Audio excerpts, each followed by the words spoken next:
Hello, bete. How are you? So, beta, here is a question of the day 2. Topic is Newton's laws of motion. So, this is a very popular question I have chosen. In many tests around us, which are based on Newton's laws of motion, you will see this question, right?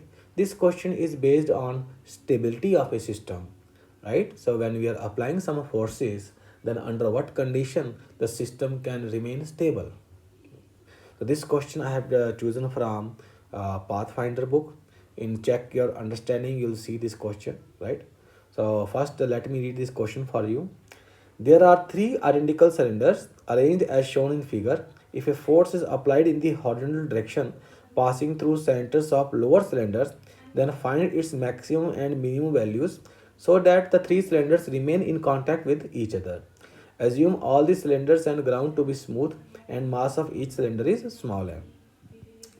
So dear students, so if you see here in this question, there is no friction between any two surfaces. The only thing is you are applying force as shown in the diagram, and you need to understand that what is happening in the situation, right? So pause this video for 2 minutes, try by yourself, and then we will discuss in detail this question. So, okay, dear students. So, first, what should be the approach for this kind of question? For any question of this kind, your approach should be visual inspection. Means you need to observe the question very carefully that what is going on in the question, right? For example, in this question, when you are applying force, then for what condition the spheres will separate from each other, right? So our brainstorming angle should be in that direction only, that what are the factors which are going to separate the three spheres. So let's now see it. So now if you are applying this force, if you are increasing this force, so what is happening, beta? Acceleration of this system is increasing. So now if you just observe motion of any one sphere, if you observe this top sphere, right, this sphere on the top, so what is happening on it, what are the forces acting on it with respect to remaining system? So obviously one is normal action between first two spheres, so that is sphere 1, sphere 2, sphere 3. So three spheres are there. Between 1 and 2 there is normal action, between 1 and 3 there is normal action, between 2 and 3 also there is some normal action, right? Okay, so I have solved this question for you. So like this, so that are the normal reaction, right? So now when you are increasing this force, right, so when this force has been increased, so pseudo force acting on the upper cylinder is basically increasing, this ma is increasing. Now see what this ma, this pseudo force acting on upper cylinder is doing. So this more is this f force, more is this acceleration, this combined acceleration you can write it is f by 3m. So that will be combined acceleration. So pseudo force you can write, so your ma is f by 3.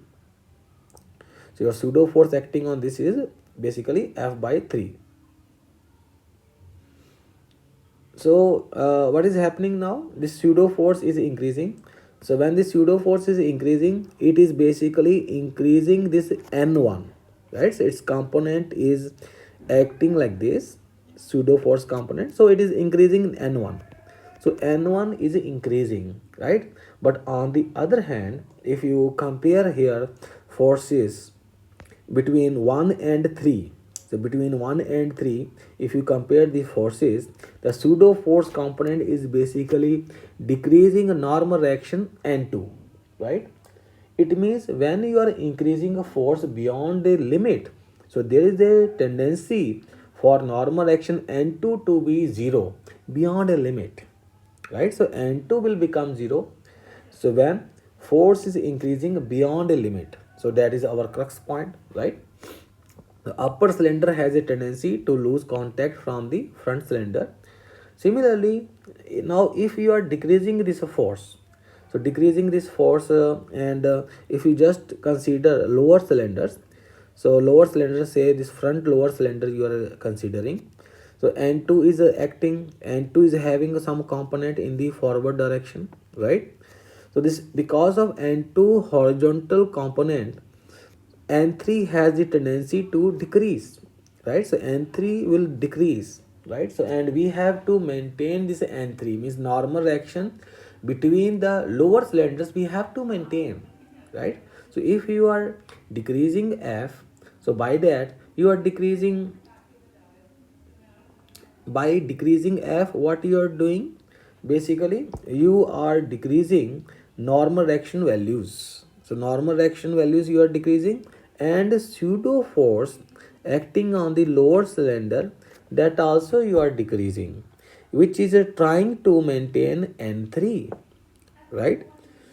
So there can exist a value when MA is lesser than component of N2 in the horizontal direction, then N3 will become 0, right? So for the minimum possible value of F, what will happen? N3 will approach to 0. So on decreasing force, lower cylinders tend to lose contact, right? So now let's see the working part of it. So working part, suppose first we are calculating F max. So F max we are calculating. So FBD of upper cylinder I have drawn. So what are the forces acting? MA pseudo force, MG down, and N1, right? Because N2 is just approaching to 0, right? So now from this force triangle, what we can say? So A should be G by root 3, but A is F by 3m. So it means F max must be root 3 mg, right? So by writing force equations on the upper cylinder, we are getting maximum possible force which we can apply, right? Now the next condition was to calculate F minimum. So as we know, for F minimum, N3 will approach to 0 as we have discussed it. So FBD of upper cylinder, again we can see what are the forces acting on upper cylinder, because now N1 and N2 will have certain values. So in a horizontal direction I am balancing forces. So in a horizontal direction force balance, so what we are getting, an equation of N1 and N2 we are getting, and in a vertical direction also balancing the forces, downward force is gravitation force. So we are getting equation, another equation we are getting of N1 and N2.